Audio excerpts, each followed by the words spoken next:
On the afternoon of December the 17th, 1992, a woman named Mary Todd Andrews arrived at the house in Palm Springs, California, that she shared with her husband, and found him in a condition that was not the condition of a man who was simply unwell in the ordinary way that people are unwell. She called the doctor. The doctor came. The assessment that followed was the assessment of a man of 77 who had been managing the specific kind of decline that the final years of a life organized around the things his life had been organized around produce in a body that has been absorbing those things for the better part of 60 years. He was taken to Desert Regional Medical Center. The hospital received him with the thoroughness that hospitals bring to the reception of elderly men in medical distress. And the examination that the hospitalization produced was the examination of a man whose body had things in it that examinations find when the examinations have been deferred for the period they had been deferred. He had been avoiding the specific kind of thorough medical examination that his condition warranted for longer than the doctors who were now conducting it would have preferred. The avoidance had been consistent and it had been deliberate, and it had produced, in the body they were now examining, the accumulated evidence of what deliberate, consistent avoidance of medical examination produces. He died on December the 17th, 1992. He died on the same afternoon that Mary had found him, which meant that the period between the finding and the dying was short enough that the events of the afternoon constituted the entirety of what the end of his life looked like from the outside. He was 77 years old. He had been born Carver Dana Andrews in Collins, Mississippi, in January of 1909, and he had traveled from Collins, Mississippi to Palm Springs, California, across 83 years of a life that had contained more than the obituaries had space for and less than the full truth would have required. Tonight, my friend, I want to tell you the full story of Dana Andrews and what the final years contained, and why the avoidance of the doctors was not the beginning of the story, but the end of a much longer story that had been running since before he was famous, and that the fame had made more complicated rather than less. Come with me. We are going back to the beginning, to Collins, Mississippi, in the year 1909, to a family that was large and that was organized around a father whose presence in it was comprehensive, and whose expectations of the children who were part of it were of the specific, structured kind that a Baptist minister's family in rural Mississippi in the early 20th century was organized around. Charles Forrest Andrews was the father, and he was a Baptist minister. And the household he presided over was the household of a man who understood the world through a specific moral framework, and who communicated that framework to his 13 children with the consistency of a man who does not have doubts about the framework or about his authority to communicate it. He was not harsh by the accounts of the children who described him in subsequent years. He was not cruel.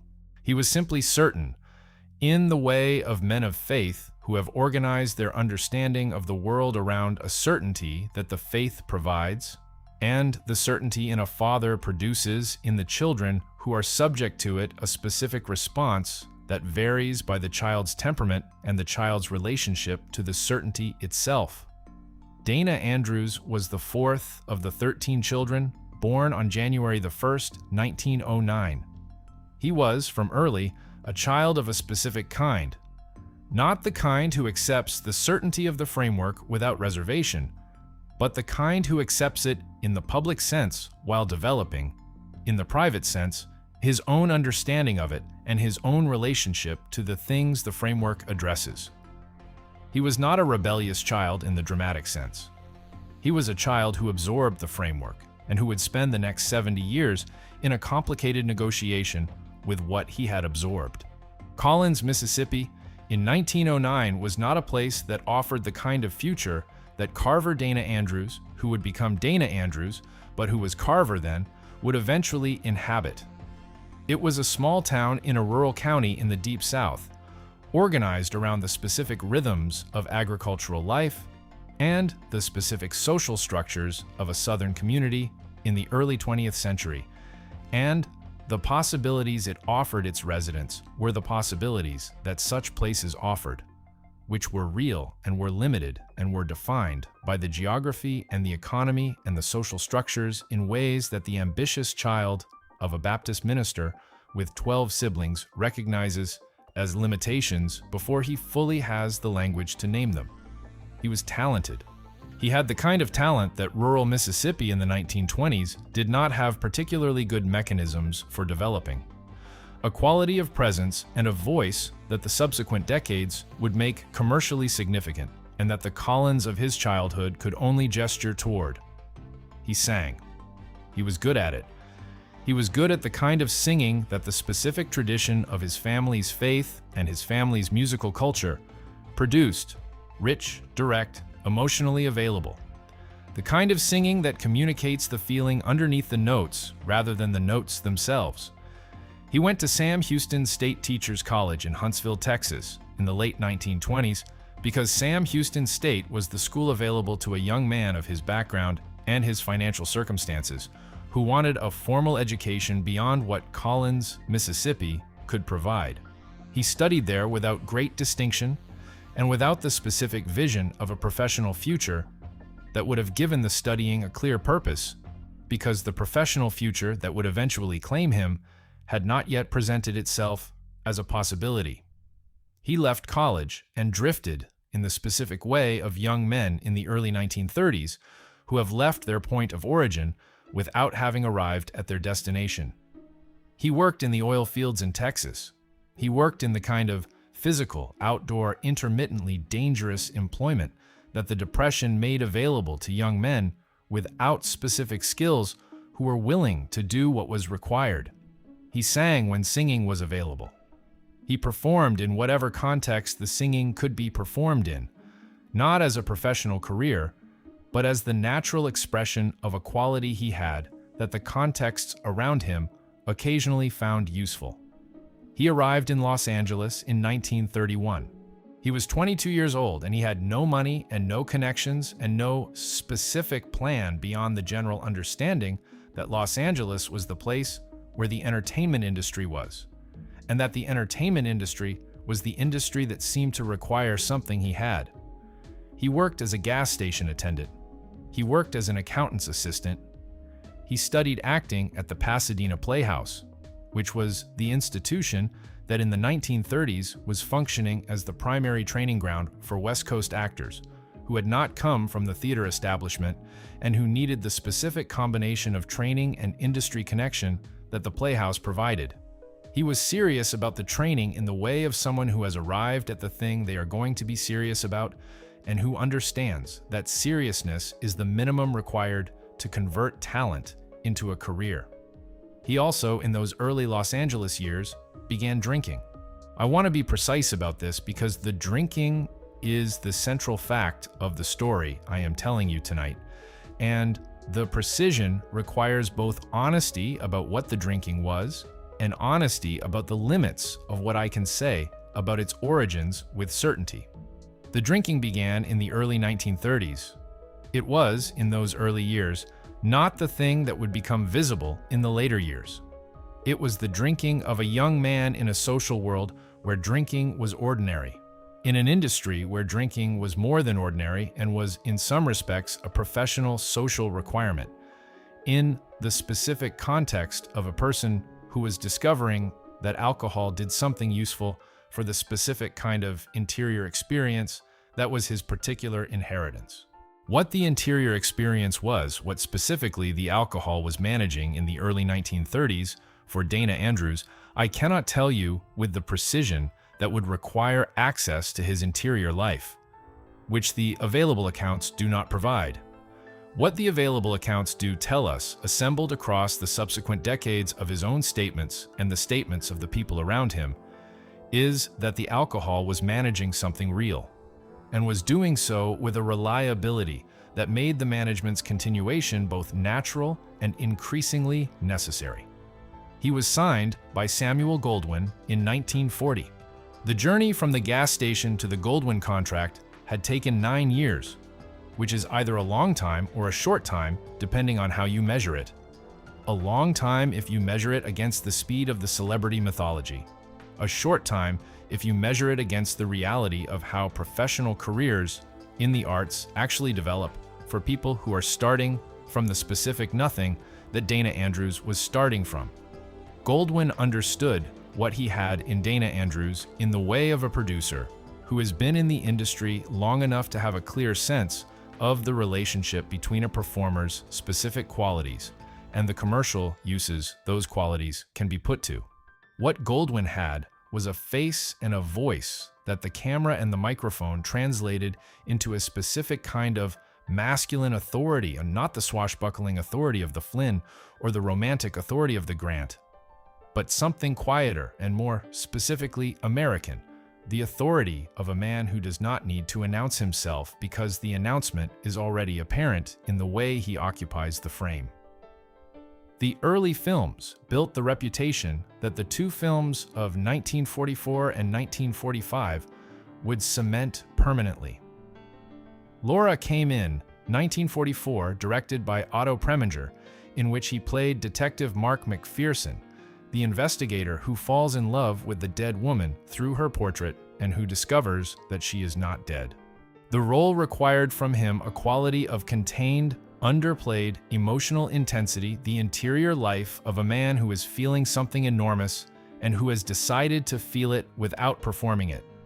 That the specific quality of Dana Andrews' screen presence was exactly suited to provide. He was extraordinary in Laura, not in the way that the word extraordinary is used loosely to describe good performances, but in the specific way of a performance that does something the material required that the material could not have specified in advance. That brings to the role a quality that was not written in the script, but that was there in the actor, and that the director and the camera were wise enough to receive rather than to instruct. The Best Years of Our Lives came in 1946, directed by William Wyler, one of the finest American directors of the 20th century, a film about three veterans returning from the Second World War and what the return produces in them and in the people around them. Dana Andrews played Fred Derry, the bombardier who comes back from the war to discover that the marriage he left behind has not survived the waiting, and that the civilian world he has returned to does not have a place waiting for him that corresponds to the person he has become. The film is one of the finest American films of the 1940s, and it is a film that required from its performers a quality of honest, unmanaged emotional engagement with material that was, for many of the people involved in making it, not entirely fictional. The war had been real. The returning had been real. The specific difficulty of what returning from war produces in a person who has been changed by the experience and who is returning to a world that has continued without them. That was real. And the film's greatness is partly the greatness of a film that was made by people who understood from the inside what they were depicting. Dana Andrews understood it from the inside. He had not served in combat, he had been in the Army Air Forces, but had not seen the specific combat that Fred Derry sees in the film. But he had the specific quality of a man who has been through something that changes what you understand about yourself and about the world. And that quality is present in the performance with a fullness that production experience and acting technique alone could not have produced. He was, in the years between Laura and The Best Years of Our Lives, one of the most respected film actors in Hollywood. Not the most famous, not the most bankable in the specific commercial sense that the studio system measured bankability, but respected in the way of actors whose work is consistently of a quality that the people who work alongside them and the critics who write about them recognize as something more than competent execution of what the material requires. And the drinking was deepening. Not visibly, not yet, not in the way that would eventually become visible, and that the industry would eventually have to manage around. But in the way that addictions deepen in people who have the specific combination of professional function and personal deterioration that characterizes the early and middle stages of serious alcoholism. the performance maintained, the career advancing, and underneath the advancement, the specific, quiet accumulation of what the drinking is doing to the interior life and to the relationships and to the body. He married Mary Todd in 1939. She was the second Mrs. Andrews. The first marriage, to Janet Murray, had produced one son, David, before it ended in 1935 in the specific way of the marriages of very young men who marry before they have fully formed the person they are going to be and who find, when the forming proceeds, that the person they have formed is not the person the marriage expected. Mary Todd was different. She was steadier, and she was more patient.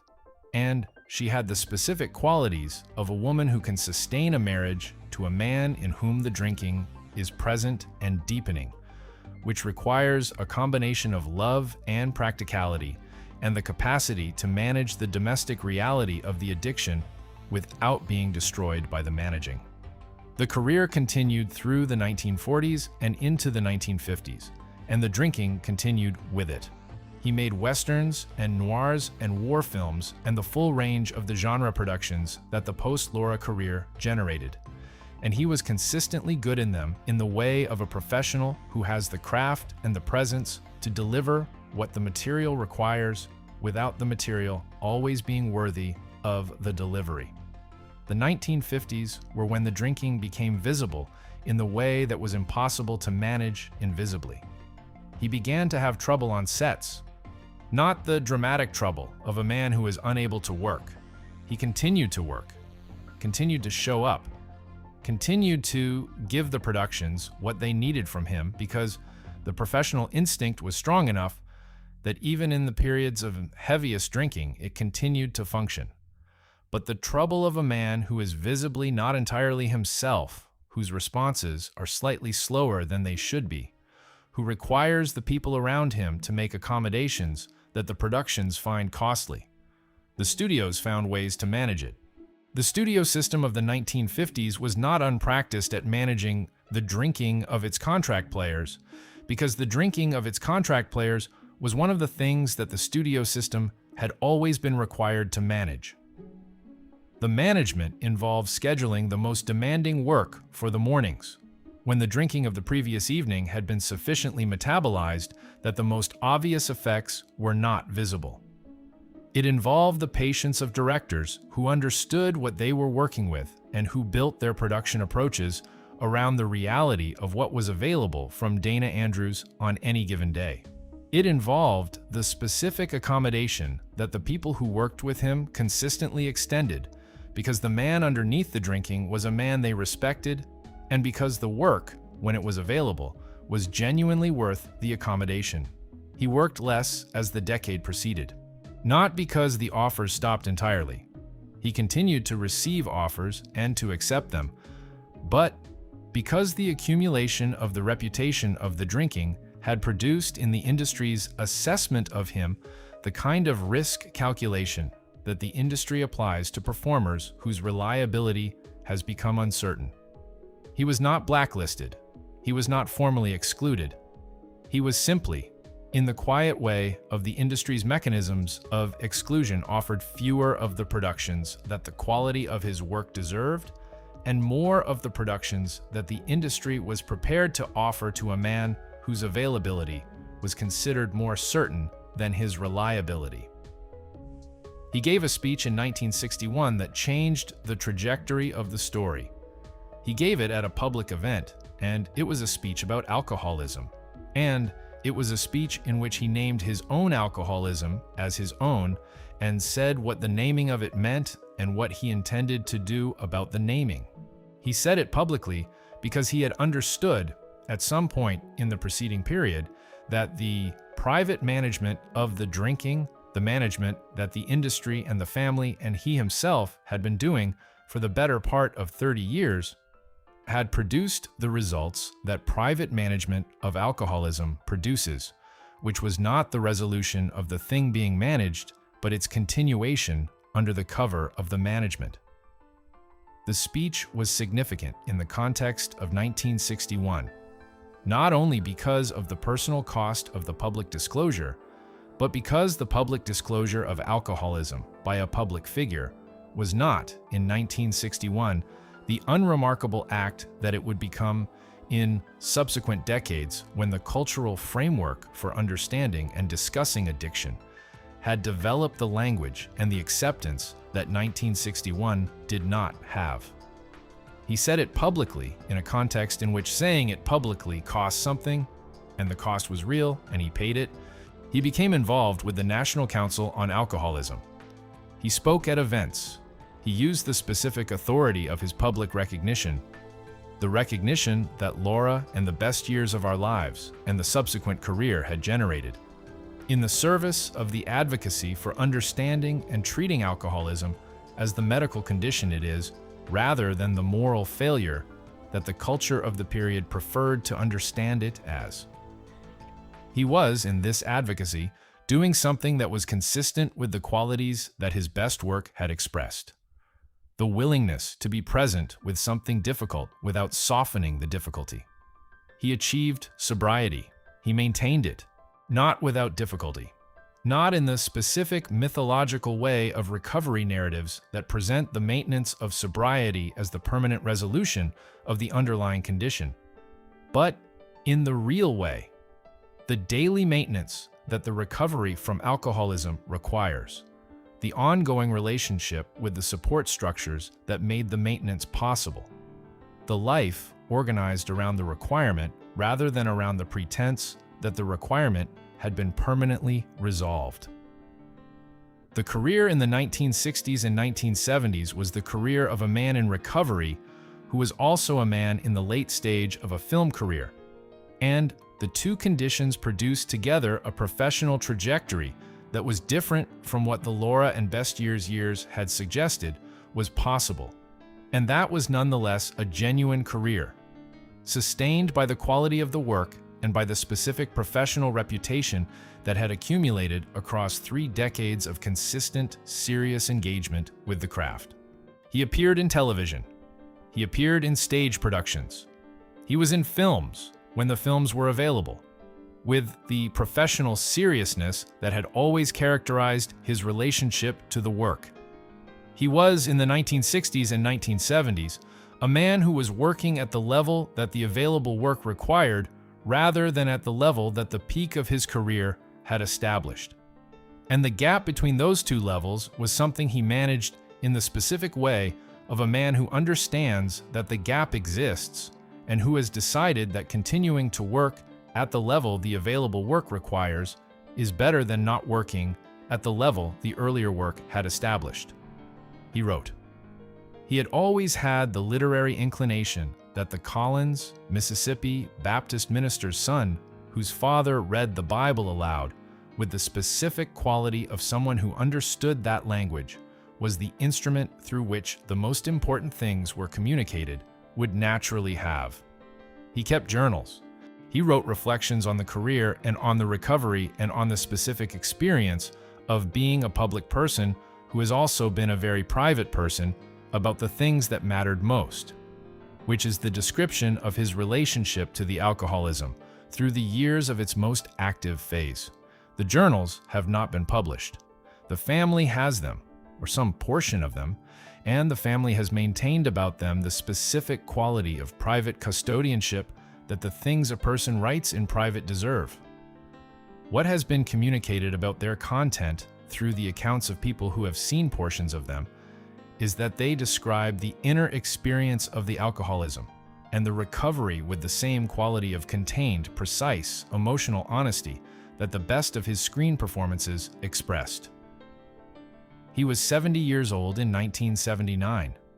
He had been sober for 18 years. He had been in the industry for 40 years.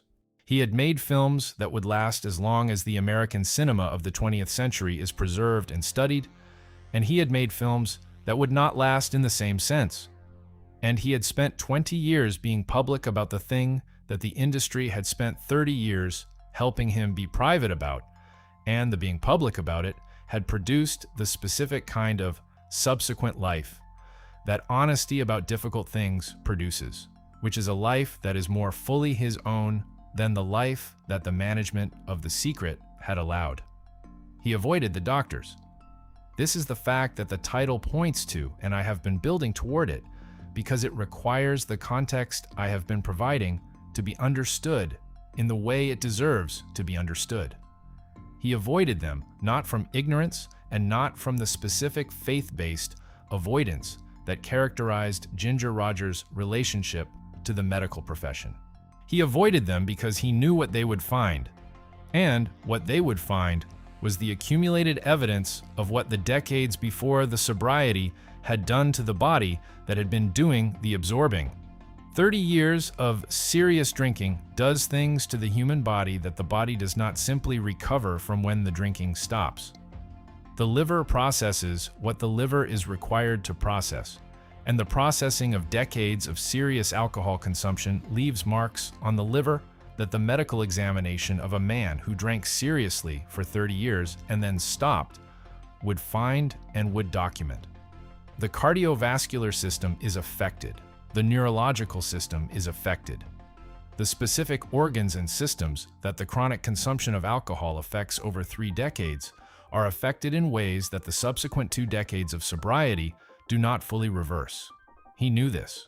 He knew it in the way of a man who had been told enough about what alcoholism does to the body through the recovery work and the advocacy and the conversations with the medical professionals who were part of the National Council on Alcoholism's work, to understand what the examination of his specific body would reveal about what the specific decades had done to it. The knowing and the avoiding are connected in a way that is specifically human and specifically understandable, even if it is also, from the medical perspective, the choice that produces the results it produces. A man who has spent 20 years building a life in recovery, who has used the recovery as the foundation of an identity and an advocacy and a way of being in the world that is more fully his own than the alcoholic years permitted, may find the confrontation with the specific medical evidence of what the alcoholic years cost the body to be a confrontation that is harder than the abstract understanding of what the years cost. He knew what was there.